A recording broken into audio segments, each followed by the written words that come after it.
Bonjour à tous et à toutes les servantes et serviteurs de la mission de vérité. Je vous redis bonne année pour tous ceux qui ne m'ont pas eu déjà pendant le jour de la traversée ou le premier jour de l'année charnelle.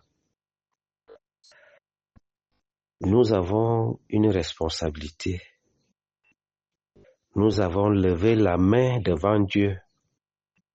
Nous avons pris des engagements et nous avons signé un pacte profond, un pacte spirituel avec le Dieu créateur, celui qui détient le souffle de nos vies, celui qui a fait de nous des hommes, celui qui peut faire de nous des hommes tels que nous le souhaitons.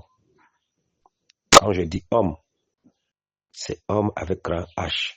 Ça veut dire homme et femme, enfant et humanité confondue. Ce Dieu-là, qui s'appelle Jéhovah, qui s'appelle Adjo, qui s'appelle Medan, qui s'appelle Zomoïmebe, qui s'appelle Elohim, qui s'appelle Emmanuel, qui s'appelle Jésus-Christ.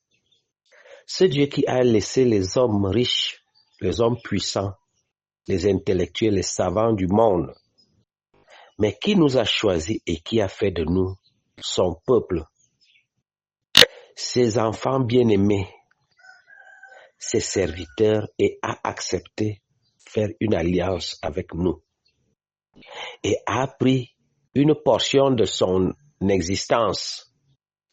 Il a déposé en nous pour que nous soyons ses serviteurs, des gens par lesquels il peut parler au monde, des hommes par lesquels il peut agir et se manifester, des hommes par lesquels il peut opérer des merveilles. Et ce qui est vrai est que cela se produit entre nos mains. Et nous le voyons tous les jours. Nous ne sommes pas des docteurs de la loi, ceux qui s'abreuvent que dans l'histoire écrite et qui ne peuvent plus rien savoir de ce qui peut exister sans être écrit. Et cette écriture même qu'ils prétendent connaître ou savoir est lue, interprétée et comprise à l'envers la plupart du temps. Mais ils s'en contentent parce que le monde aveuglé les acclame, les reçoit et les élève. Mais vous et moi, vous le savez, que ce que l'Éternel m'a confié, et qu'avec bon cœur et joie et gentillesse, je vous ai transmis la présence de l'Éternel Dieu vivant, l'assistance de ses anges et de son armée, la révélation, les visions des choses célestes, des choses profondes, des choses d'en bas. Nous avons tout ceci entre nos mains. Et aujourd'hui, la responsabilité de l'humanité tout entière, le monde visible et invisible, est reposée sur nos épaules. Mais malheureusement, la question en cette nouvelle année est que la responsabilité et la charge que l'Éternel nous confie en tant que ses hommes de main, cette charge, qui pourra l'accomplir? Qui pourra accomplir cette responsabilité, cette lourde charge de pouvoir sortir le monde entre les griffes du diable, du Satan, des griffes du monde des ténèbres, des démons, des fausses pratiques, des gouvernements tordus et corrompus et diaboliques, tels que celui du Cameroun, que nous subissons. Et dans une succession fulgurante, vous voyez comment expressément ils sont en train d'asphyxier le peuple. Alors que eux-mêmes, ils nagent dans la bourgeoisie. Et rien de tout ce qu'ils ont ne les appartient. Tout ce qu'ils ont et tout ce qu'ils gèrent et toute la nation est ce que Dieu a confié à tous ceux qui habitent la portion Cameroun. Et ce Cameroun, c'est quoi? Le Cameroun est la clé du monde. On a prétendu parler d'Israël. Vous-même, aujourd'hui, Israël s'est démontré. Parce que Dieu n'a jamais dit d'exterminer les méchants. Si tel est le cas, que les Palestiniens et les autres sont des méchants ou sont des diaboliques, Dieu n'a jamais dit. Il a dit laissez les deux. Moi seul, je reviendrai les séparer. Je prendrai de la bonne graine, je la masserai et je la garderai. Et je brûlerai l'ivraie. Voilà ce que Jésus a dit. Jésus a traité Simon de Satan parce que Simon a réagi face à l'adversité contre Jésus lui-même. Et il nous a dit ne rendez donc pas le mal par le mal, parce que tout enfant de Dieu devrait être un arbre de paix. Israël donc ne vaut absolument rien. Ça, c'est Israël de nom charnel. Mais vous, Cameroun, vous êtes une nation socle, le point focal par lequel le monde prend forme. Et le Cameroun est donc la première puissance du monde. Parce que les États-Unis, qui se disent première puissance du monde, ils ont usé du diabolisme pour prendre le dessus sur l'humanité tout entière. Et ils n'ont pas pris le dessus sur l'humanité pour gérer l'humanité selon la volonté de Dieu, mais plutôt selon la volonté du diable. Et vous n'ignorez donc pas que le coronavirus, que le sida, que l'Ebola, que tout ce qu'ils fomentent et tout ce qu'ils préparent, c'est le travail des États-Unis. Voilà le cadeau qu'ils offrent au monde entier. L'exploitation abusive de l'autre pour leurs intérêts. Ainsi de suite, vous en savez plus que moi. Alors le Cameroun, qui, étant ce qu'il est, a été détecté et on a placé donc au Cameroun des pions diaboliques. On les a introduits dans des cercles et dans les loges diaboliques. Et aujourd'hui, ils ont une méchanceté et une fureur qui ne dit pas son nom. Et ils sont prêts à tout. Parce qu'à tout prix, le Cameroun les appartient et ils doivent le gérer. Pas selon la volonté de Dieu, le Dieu du Cameroun, mais selon la volonté du diable et la volonté de leurs maîtres, qui sont israélites, qui sont français, qui sont américains, qui sont tout ce qu'ils sont. Et or, tous ces gens-là sont désalignés, alignés au diabolisme. Et c'est comme ça qu'aujourd'hui le Cameroun est asphyxié volontairement par ces gens qu'on a cru être des Camerounais, mais qui sont des vautours. Alors, cette nouvelle année 2025 est donc l'année de libération. Pas par la force des muscles ou de la chair, mais par la force de la puissance de Jésus-Christ, le libérateur, le restaurateur.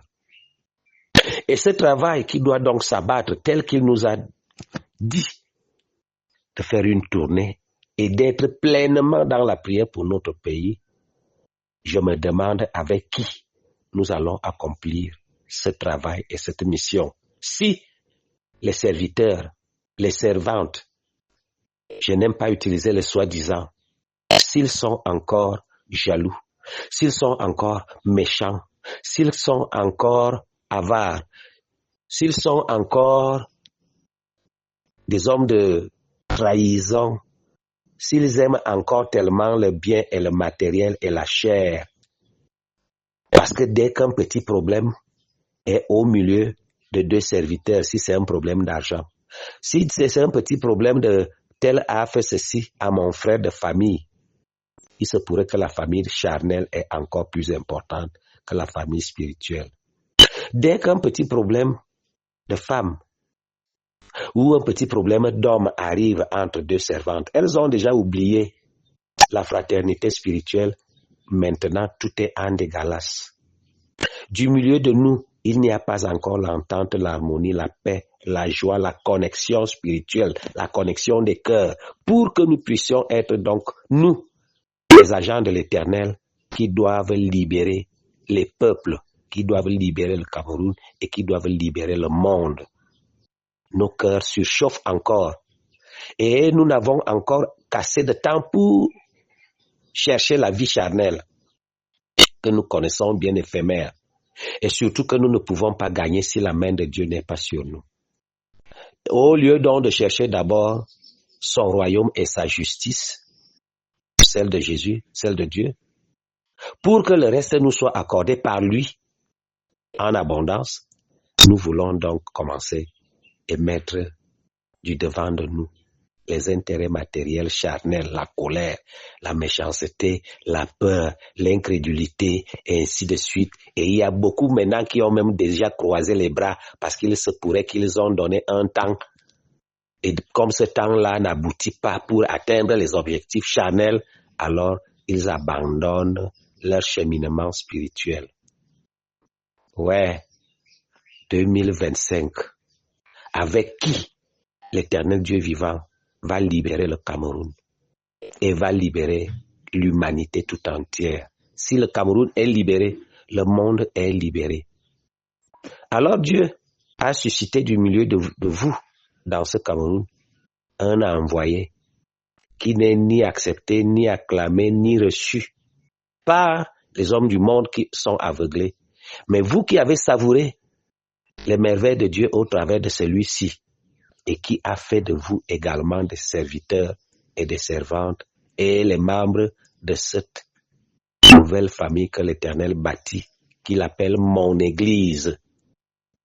L'ensemble de ceux qui croient en moi, qui me sont fidèles et qui sont à mon service pleinement.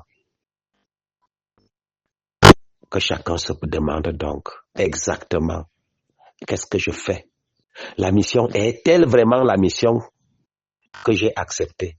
Est-ce que le même engagement que j'ai vu, les mêmes enseignements que j'ai acceptés, le même prophète envoyé de Dieu que j'ai reçu et que j'ai accepté, que j'ai connu, est-ce que je suis sur la ligne?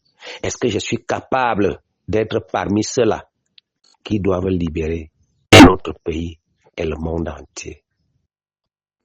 Point d'interrogation, que chacun médite et se pose des questions et qu'il donne des réponses et qu'il prenne des résolutions définitives, objectives et positives.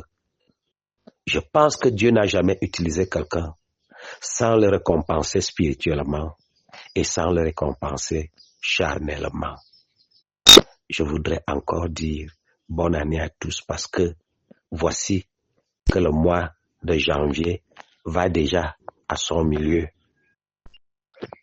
Qu'est-ce que nous allons faire? Est-ce que nous allons atteindre les objectifs? Je dois faire un tour du Cameroun. Avec qui je le ferai? Avec quel genre de serviteur ou de servante? Avec quel genre de soutien spirituel pour libérer notre pays qui est asphyxié de nos jours? Chaque jour, il y a des nouvelles taxes, il y a des nouveaux impôts, il y a des nouvelles augmentations, il y a des nouvelles lois, il y a. Pendant qu'ils prennent ces mesures et ils nagent dans les milliards, alors que la pauvreté et la misère ne font que plonger le peuple dans la catastrophe et ça ne leur dit rien. Et ils ne sentent aucun mal. Il semble qu'ils ont décidé ou ils ont même déjà vendu vendu le Cameroun et ils ne veulent sentir personne jusqu'à ce que décidément un arrière-grand-père, un patriarche, un vieillard fatigué, c'est eux-mêmes qui nous ont appris la chose du blanc, qu'après avoir travaillé, on se repose et on voit son travail, on l'observe. Quel est ce travail que quelqu'un veut faire sans repos? Et qu'est-ce qu'un homme normal qui peut avoir des enfants et des petits-fils? Moi qui parle, à près de 60 ans, je suis le petit-fils. Je suis le petit-fils, car malgré que je sois le petit frère de Ruben Bilongo, camarade de classe au lycée Leclerc du chef de l'État et compagnon d'études en Occident et ami, malgré que je sois le petit frère de Ruben Bilongo, mais Ruben Bilongo était plus âgé que ma mère qui était sa belle-mère, la femme de son père, la dernière femme de son père.